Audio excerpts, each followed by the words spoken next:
The specialist pattern. So before we start to think about how we're going to manage them, we really need to look at, well, what are their needs? Because when we manage people's needs, we're going to get better quality results with them. Now, the specialist pattern is quite unique because it only has one drive on the high side, and that's going to be their formality drive. Now, if we think about the high formality drive and what their needs are, you're going to see them wanting to get clarity around what's expected of them. They're going to want to make sure they deliver things to a very high standard.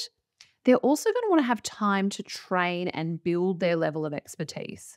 They will typically want to make sure they protect things from risk to a certain component, and they'll also want to have certainty. So all of these things are things that we need to consider when we're managing them. Now, all the other drives do typically sit on the lower side, so we'll see that lower level of dominance. They're going to be agreeable, cooperative, really supportive of others, and typically not want too much conflict in their work environment. They'll be a little bit more reflective and introspective, so their needs will be they need their privacy, time to think, time to reflect, time to digest things. And that lower patience drive indicates they'll need a little bit of variety and they'll want a little bit of movement in their day. So when we think about all those things, when we want to motivate them and recognize them, we want to think about, well, they like working in a team environment, they like to contribute to the team, and so we should recognize them for that. And typically they'll want to contribute to the team by delivering things to a really high standard. That's going to be where they feel they add the most value. So we want to praise them for their accuracy and their quality of work and their contribution to the team. Now, when we're providing direction and clarity for them, we want to make sure that we've sat down and really taken the time to go through what's expected, talk to them about deadlines and quality, talk to them about who else they can engage with across the business because they will like an element of collaboration. And encourage them to ask for feedback along the way because that will help them build better quality work. Don't delegate work that's subject to a lot of changes because they'll typically want to work on something and go through and deliver it to a high standard. So if we're constantly changing it, that might be frustrating.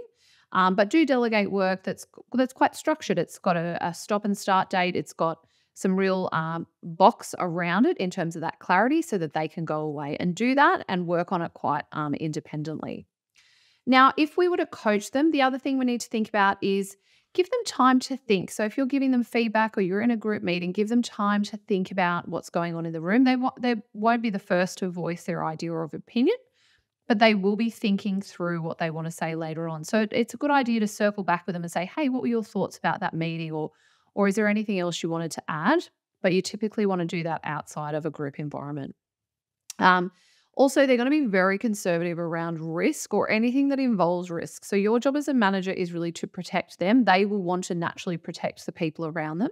But your job as a manager and as a leader, they'll really respect someone who's going to protect them from risk or fallout. So encourage them to take risks in a space they feel safe. To really push themselves and challenge themselves, but you want to do that in a really supportive way. Also show proof points for them. They'll want to see how things have previously worked. So typically they like to see how something else has worked to build their level of confidence. So for the specialist pattern, just remember that highest drive being their formality drive. That will help unlock a huge amount of potential in terms of how you best manage them and really maximize their capability because of their desire to deliver things to a really high standard for the team.